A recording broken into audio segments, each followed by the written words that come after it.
un processus qui s'achève et laisse place à un autre. L'installation des conseils communaux et municipaux achevée avec la désignation des maires et de leurs adjoints. Et voilà que des maires UP sont envoyés en mission. C'est une première au Bénin et on peut s'interroger sur la pertinence du séminaire organisé samedi dernier à l'intention des maires UP et de leurs adjoints. Auront-ils les coups de franche pour conduire les plans de développement communaux? Le grand oral de ce soir reçoit pour vous Pascal Zantou. Il est membre de la cellule de formation de l'Union progressiste. C'est parti.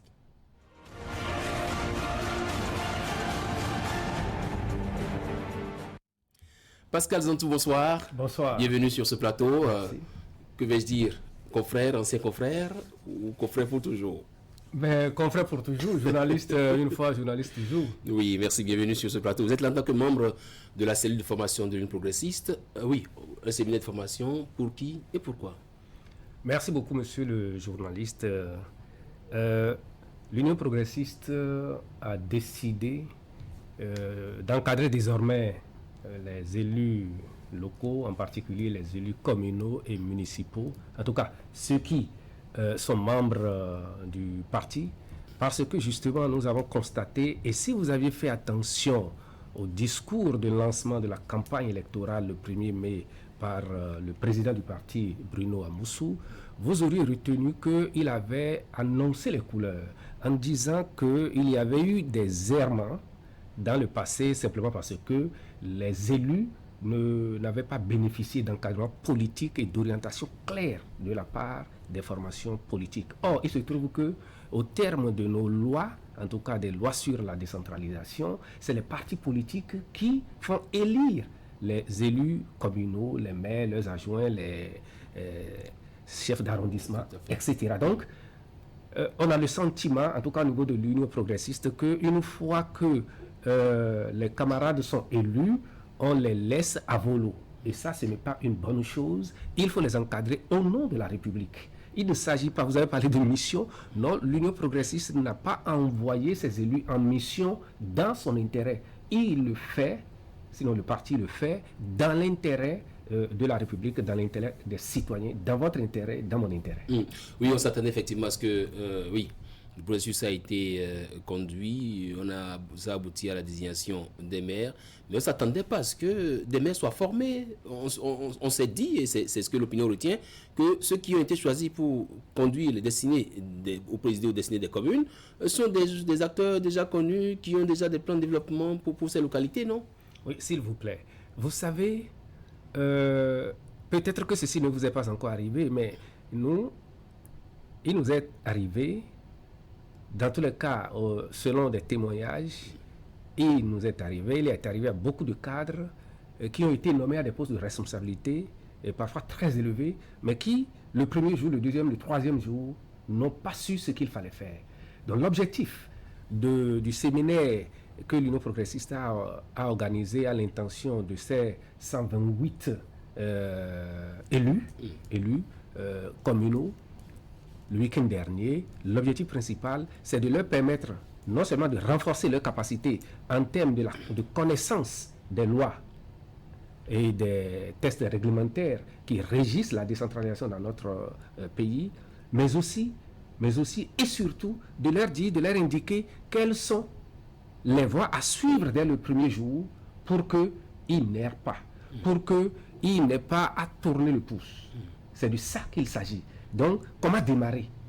C'est de ça qu'il s'est essentiellement agi pendant ces 2 jours de formation qui a réuni, comme je vous l'ai dit, les 128 élus, mais pas tous les 128, parce que nous avons adressé ce premier séminaire aux exécutifs, à savoir le maire et ses adjoints. C'est de ça qu'il s'est agi.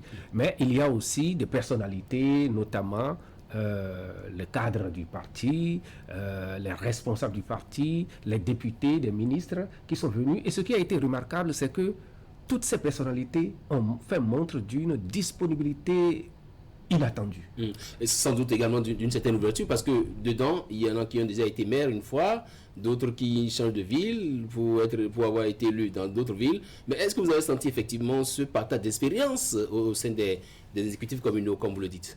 C'est ce qui a été absolument enrichissant. Vous voyez, quelqu'un comme le ministre de la décentralisation, il est nourri d'expérience. Alassane Seydou, vous le dites? Alassane Seydou, et il est nanti d'expérience en matière de décentralisation pour avoir été maire, pour avoir été déjà ministre de la décentralisation par le passé. Et donc, tout ce qu'il disait apparaissait comme non seulement des témoignages, mais aussi des leçons et surtout des leçons de bonnes pratiques partagées. Luc Atropo, qui est aujourd'hui le maire de Cotonou, vous voyez son expérience, il a partagé tout ça avec les nouveaux venus. Madame le maire de Kétou, elle est dans la décentralisation depuis l'origine, vous voyez. Donc c'est une somme d'expériences qui a été partagée. Et ça, on a été vraiment surpris agréablement de constater que toutes ces personnalités ont été disponibles et on a eu des échanges assez francs, ouverts, c'était bien. Les modules de formation, est-ce que ça c'est venu compléter ce qu'on savait déjà, à savoir que c'était un partage d'expérience? Absolument, absolument. Le séminaire a été ouvert par 4 communications introductives. Il y a une qui a porté sur les fonctions du maire, essentiellement ses fonctions administratives, mais aussi comme c'est des hommes politiques, on leur a parlé de leurs fonctions politiques, non pas en termes de qu'est-ce que vous faites pour la prospérité, le développement de votre parti politique, mais qu'est-ce que vous faites en tant qu'homme politique en direction des citoyens pour changer leur vie. Parce que l'objectif, c'est qu'on change non seulement la manière de gouverner les communes aujourd'hui, mais aussi que ces changements impactent positivement la vie du citoyen. Et il y a une autre communication qui a porté sur la communication comme un instrument stratégique de gouvernance, de gestion. Il y a une autre communication qui a porté sur les relations que les mairies développent avec leurs partenaires que sont le gouvernement, les partenaires techniques et financiers, les ONG, etc., etc.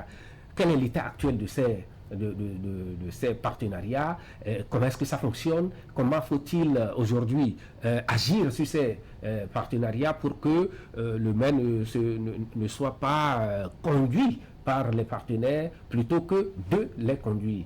Et il y a une dernière communication introductive qui a porté sur ce que nous avons appelé les directives et qui vous amène à parler de mission. Non, les directives en fait c'est des recommandations assez fortes, des indications, des passerelles, des voies qui sont tracées et qu'on indique aux élus.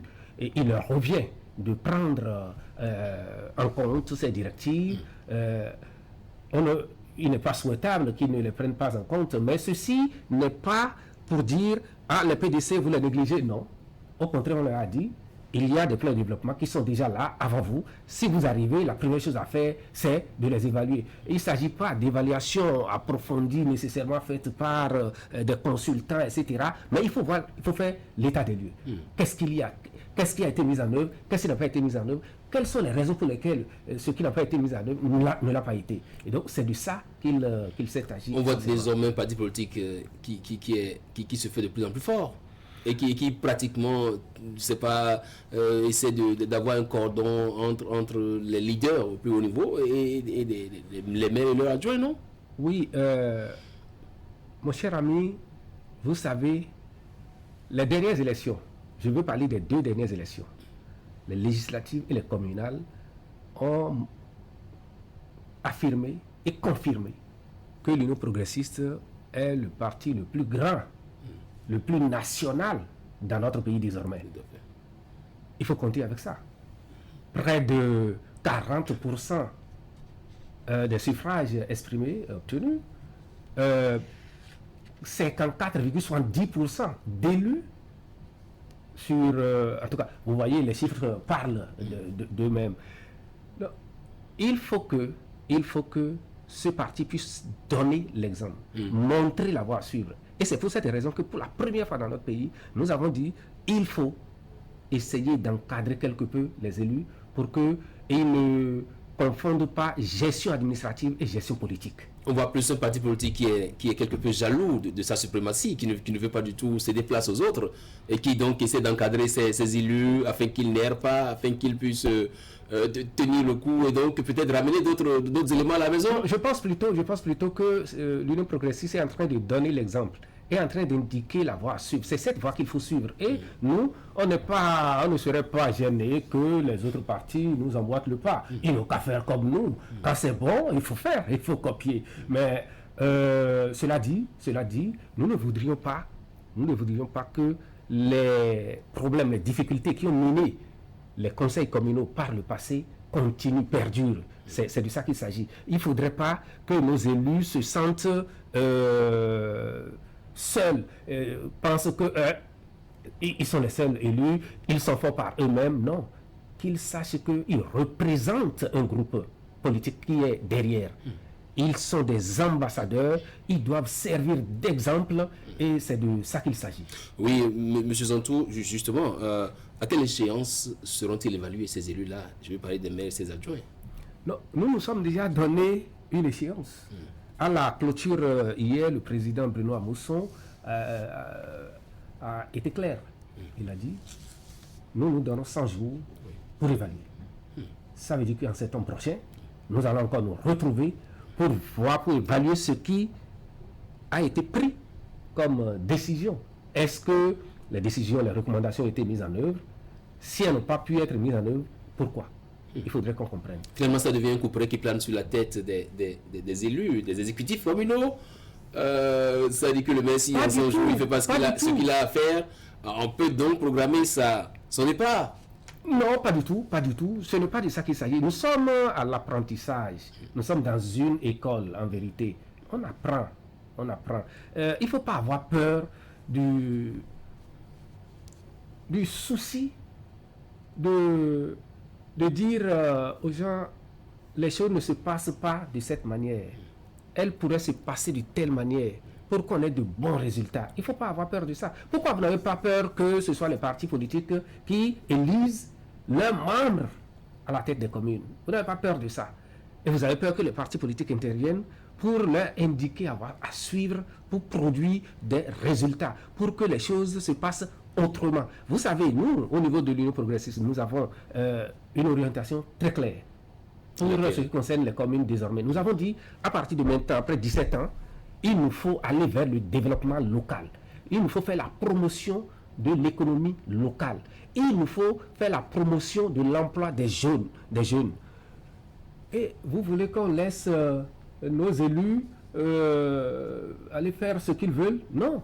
Il faudrait qu'on les rappelle chaque fois, et c'est ce que nous essayons. Est-ce que l'élu, c'est-à-dire le maire qui désormais doit conduire la commune, est-ce qu'il a les coups des franches pour conduire les PDC, un peu comme vous le dites? Vous savez, notre pays... Alors qu'il a sur lui ce couperet du parti politique, alors qu'il a sur lui les directives du parti politique qu'il doit mettre en œuvre également. Non, s'il vous plaît, entendons-nous bien. Oui, allez-y, M. Zantou. J'ai dit que les directives sont des recommandations fortes. Très bien. Il s'agit de recommandations. L'UEMOA nous donne des directives. Est-ce que pour autant, nos pays ne se gèrent pas? Ils se gèrent. Les communes sont gérées à partir de tests qui existent. Nous demandons à nos élus de rester strictement collés à ces tests. Nous leur avons rappelé le principe sacro-saint selon lequel rien ne se fait, rien ne doit se faire en matière de gouvernance, en matière d'administration, en dehors des tests. Tout doit se faire à partir des tests et en respect des tests. C'est de ça qu'il s'agit. Donc, l'Union progressiste n'est pas un parti qui soit en dehors du Bénin. L'Union progressiste est à l'intérieur du pays et ne va pas faire autre chose que ce que demandent les lois. Donc, il n'y a aucune inquiétude à ce que désormais les partis politiques, et c'est l'un même des objectifs de la réforme du système partisan dans notre pays. Il faudrait qu'on ait des partis forts plutôt que des individus forts. Les partis ont comme première mission de conquérir le pouvoir et de l'exercer. Nous prenons le pouvoir et vous ne voulez pas qu'on l'exerce. Est-ce que vous avez senti à la fin de ce séminaire, vous avez senti des maires et des adjoints vraiment réconfortés, ragaillardis, qui sont vraiment réceptifs aux différents messages, aux différentes communications? Je vais vous surprendre. Ils ont été non seulement émerveillés, ils ont montré un enthousiasme franc, ils ont montré une motivation surprenante, mais aussi et surtout, ils ont recommandé avec force que l'expérience se renouvelle et que de temps en temps, ils se retrouvent pour non seulement faire le point, mais aussi renforcer leurs capacités. Et donc, vous, à ce niveau, vous qui êtes membre de la cellule de formation, ça fait un plus pour vous d'avoir formé des maires et bientôt tous ceux qui sont conseillers, élus et tout, c'est pas mal pour vous. Je ne vais pas vous cacher, cher ami, que c'est assez stimulant et assez motivant pour nous. Lorsque vous avez de l'expérience, du savoir, il faut le transmettre. Et c'est un plaisir, c'est un honneur que de faire partie de ce groupe qui orchestre cette transmission du savoir et de compétences. Est-ce que vous avez partie un peu de cette initiative de l'école de formation UP qui depuis longtemps n'est pas encore dans sa phase opératoire ou opérationnelle plutôt? L'école du parti est dans sa phase opérationnelle depuis des lustres. La preuve, c'est que nous venons, c'est dans le cadre de l'école du parti. Oui. Ce séminaire a été organisé et ceci a été organisé justement par l'honorable, sous la direction de l'honorable Gérard Benoît, qui est le premier responsable de la cellule formation de l'école du parti. Et tout ceci a été fait justement sous la supervision de la direction administrative dirigée par Madame Christelle Rondonongo, avec une complicité active du président Bruno Amoussou et d'autres personnalités assez fortes du parti. Si je dois les citer, je vais en oublier. Justement, les députés qui étaient à ce séminaire, quel était leur rôle dans le déroulement de ce séminaire? Ils auraient pu rester à l'écart et vous laisser faire, vous qui êtes membre de la cellule de formation, et le président et les autres, mais pas eux, non? Vous savez, les députés sont des hommes politiques. Ils ont de l'expérience à partager. Ils ont partagé ces expériences avec leurs collègues qui sont à un niveau autre que le leur. Mais les fonctions sont pratiquement les mêmes. Vous savez que les conseils communaux apparaissent comme des parlements au niveau local. Oui. Donc, c'est des expériences à partager, c'est ce qui a été fait. Je vous votre mot de la fin. Je vous remercie très sincèrement de nous avoir fait l'honneur de nous inviter à ce plateau. Je dois rappeler que l'Union progressiste est un parti qui se veut un parti modèle, un parti non seulement fort, mais un parti qui souhaite que les communes du Bénin se gèrent désormais autrement que cela a été le cas par le passé. Et notre souhait le plus ardent, c'est que nous fassions la promotion de l'économie locale, la promotion de l'emploi des jeunes et surtout que la gouvernance au niveau des communes soit désormais une gouvernance à l'intérieur des tests et non en dehors des tests, pour qu'on arrête d'assister à des recrutements politiques, qu'on arrête d'assister à des scènes du genre instabilité politique à l'intérieur des conseils communaux. Nos directives, on parle de gestion opaque, ce qui a d'ailleurs valu la destitution à beaucoup de maires. Ça lui a valu des fauteuils. Donc il faudrait que nos maires, en tout cas les maires UP, nous voudrions qu'ils servent de modèle, qu'ils servent d'exemple en matière de gestion, en matière de relations avec les populations, en matière de services à offrir aux populations. Je rappelle que vous avez été membre de la HAC. C'était quelle mandature déjà? La cinquième. La cinquième, c'est celle qui vient de passer là, oui. Celle qui a cédé place à la mandature qui est en cours actuellement. Exactement. Merci à vous, Pascal Zantou. Je rappelle que vous êtes membre de la cellule de formation de l'Union progressiste. Merci d'être passé tout de suite. On va vous installer. On va installer plutôt Willy Bayala dans ActuWeb.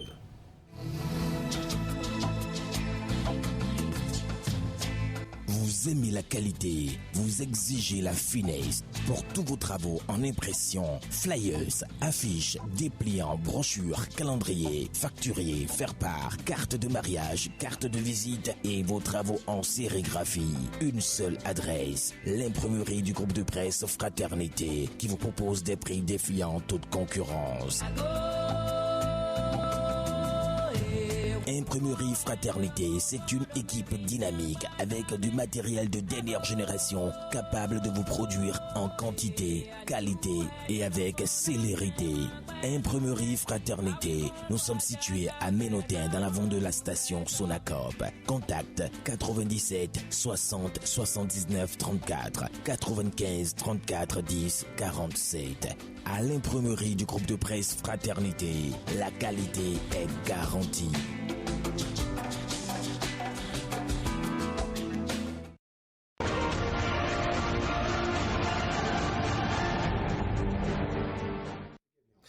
Merci beaucoup à vous, donc à la réalisation de cette émission. Willy Bayala disait là, bonsoir Willy. Oui, bonsoir. Nous avons 4 sujets et une vidéo de fin. Le premier sujet, deuil à l'Assemblée nationale. Oui, c'est le président de l'Assemblée nationale qui a publié sur sa page le message. Il dit « Pourquoi lui ?» J'ai appris avec une grande tristesse ce dimanche 14 juin 2020 la nouvelle de la disparition du député Alidou Demolé Moko, un collègue pondéré et très brillant dans sa participation aux activités parlementaires. Alidou n'était pas qu'un simple collègue, c'était aussi un ami. Sa présence effective rendait nos débats plus constructifs.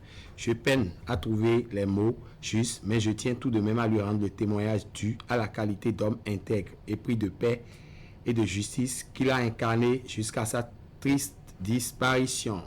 Je peine à trouver les mots justes, mais je tiens tout de même à lui rendre le témoignage dû à la qualité d'homme intègre, épris de paix et de justice qu'il a incarné. Alidou Demolé Moko restera toujours dans nos cœurs.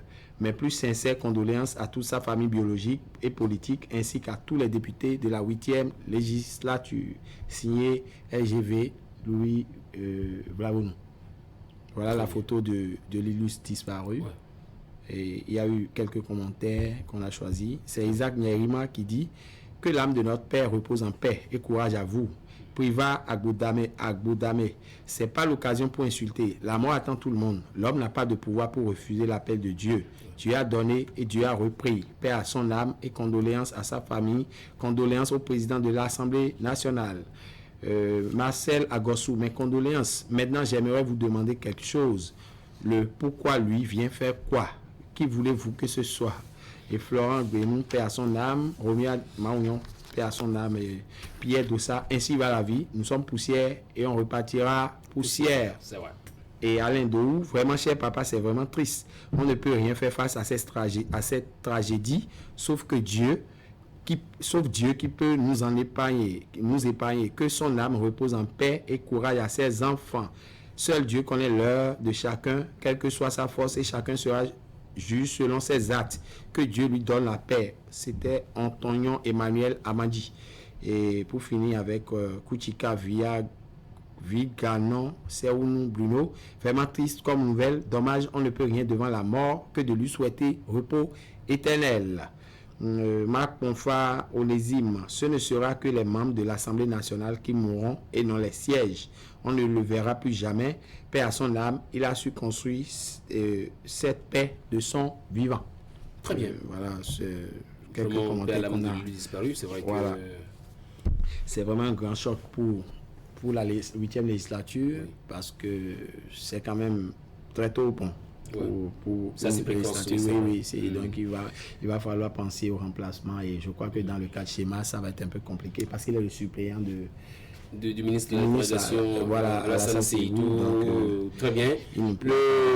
Le coronavirus existe bel et bien. Ah oui, ça continue de faire sujet numéro 2. Des ravages. Voilà. Donc nous sommes aujourd'hui à 9 décès. 9 cas de décès, oui. 9 cas de décès. Là, oui. Voilà. Donc, avec 483 avec 483 cas confirmés, 242 sous traitement, 232 cas guéris et 9 décès. Oui. Voilà, donc c'est important. Il faudrait rappeler aux Béninois que ça existe vraiment et nous devions faire avec, mais en étant très prudents. C'est Mas HK, c'est vous qui avez induit le peuple dans cette situation de mécréance devant le danger avec vos décisions contradictoires et incompréhensibles les unes après les autres. Et Willy Adonon, laissez le nom de Dieu tranquille. C'est le Bénin qui se fout du Bénin. Et Koumavo Deyon Isaac, la variation de la courbe a de défauts, je n'ai pas compris. Émeric Jordan Dubieuse, boostage de cas, boostage de guéris, et vous voulez booster le nombre de décès aussi, vraiment 229, on est fort. Et Madeleine Koutahi, respectons les mesures et Dieu nous vienne en aide. Et Donald Judicael Poha, compliqué. Si le nombre de guérisons est inférieur aux personnes sous traitement, il faut que nous réfléchissons autrement. Latifou Oru Deoura, cette pandémie est vraiment sérieuse. Respectons les règles d'hygiène et épargnons le mal. Gosse Lavinte, restez chez vous ou respectez les règles et arrêtez d'accuser le gouvernement. Et Hamid Moussa. Un dernier commentaire. Oui, vous avez exposé les pauvres populations pour votre élection. Maintenant, vous êtes prêts à compter les morts. Ça va vous échapper. Et pour finir avec Alexis Junior, le coronavirus n'a jamais existé au Bénin. C'est comme ce que vous êtes en train de faire. Sinon, montrez-nous les photos des morts. Ah, vraiment béninois. Voilà qui doit se raviser parce que le coronavirus existe vraiment au Bénin. Faites attention. Ils n'ont rien On compris. passe au sujet numéro 3. Donc, c'est cette publication de Adios Mao dans le groupe Yeroutoche. Tout à fait. Que dit la publication? On y va. Il dit ceci: démocratie, démocratie, démocratie. Si c'est la démocratie à la française que vous voulez restaurer, allez dodo. On l'a expérimenté pendant 30 ans, ça n'a rien donné. Ça nous a juste rendu bavards et paresseux. Le Bénin doit réorganiser toute sa structure institutionnelle en fonction de ses réalités et aspirations et enterrer cet héritage de gaullistes que beaucoup naïvement défendent.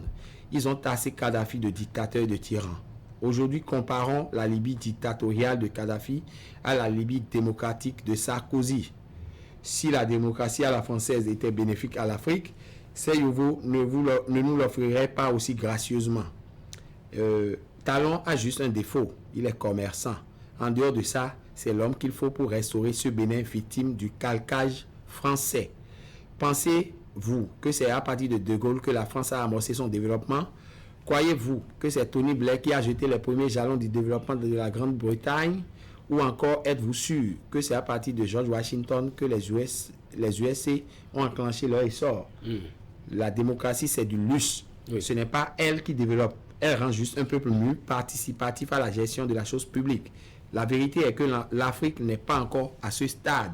Si la Russie et la Chine avaient accepté cette démocratie franco-américaine, elle serait aujourd'hui en quête de la pitance ou soumise aux ordres des Yankees et Gaulois. Un jour, vous comprendrez. Et il passait, oui. Voilà. C'est vrai, il passait. C'est un très intéressant. C'est vraiment intéressant. C'est pourquoi je vous ai laissé lire l'intégralité du texte. C'est long, c'est vrai. Oui. Vous m'avez laissé lire parce que le contenu c'est assez poignant. C'est vrai. Tout à fait. On va pour les commentaires très rapidement. Quelques 2-3 commentaires. Jean-Didier Guerra qui dit: on monte les muscles lorsqu'on a les pays que tu as cités. Dis-moi celui dont le président est venu au pouvoir par la compétition et une fois élu ne veut pas compétir. Dis-moi l'un d'entre eux où la majorité croupit dans la misère. L'État ment constamment avec l'économie. Dis-toi qu'il peut vous vendre, Talon partira ou il mourra. Adios Mao qui revient. Jean-Didier Guerra qui a le temps pour voter en Chine. Chacun travaille pour sa pitance. Les affaires publiques sont gérées par une classe régente avérée. Et voilà, donc je prends Abibou, tu as raison bro, on comprend déjà un peu, Dieu va guider plus, amen. Et Patrick Baguidi, si on troquait ce mot démocratie avec bien-être du peuple, on aurait tout résolu d'un coup de baguette magique. Et je finis avec ces mêmes quinqués. Bien dit mon cher, tu as droit à un casier de bière bien fraîche.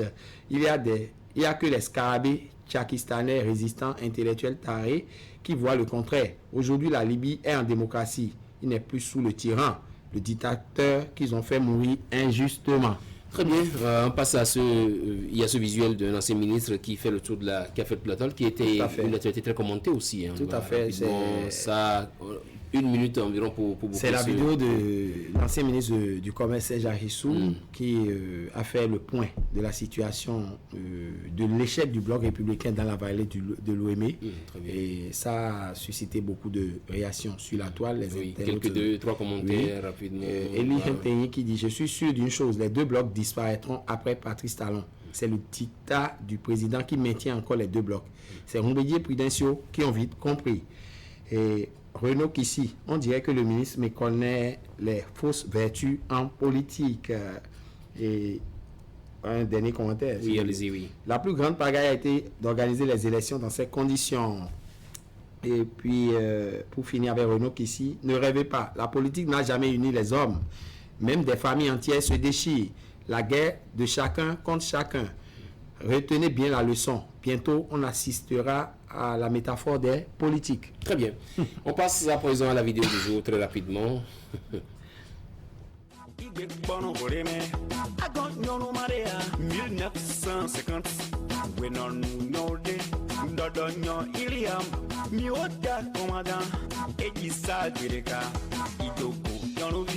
sengi chi no we kinye o maji jimere baby la e shi de komada no mama train no play is that doing nothing magle nyonu chiwe megare iso kiki manu tu ake gawa de rosi.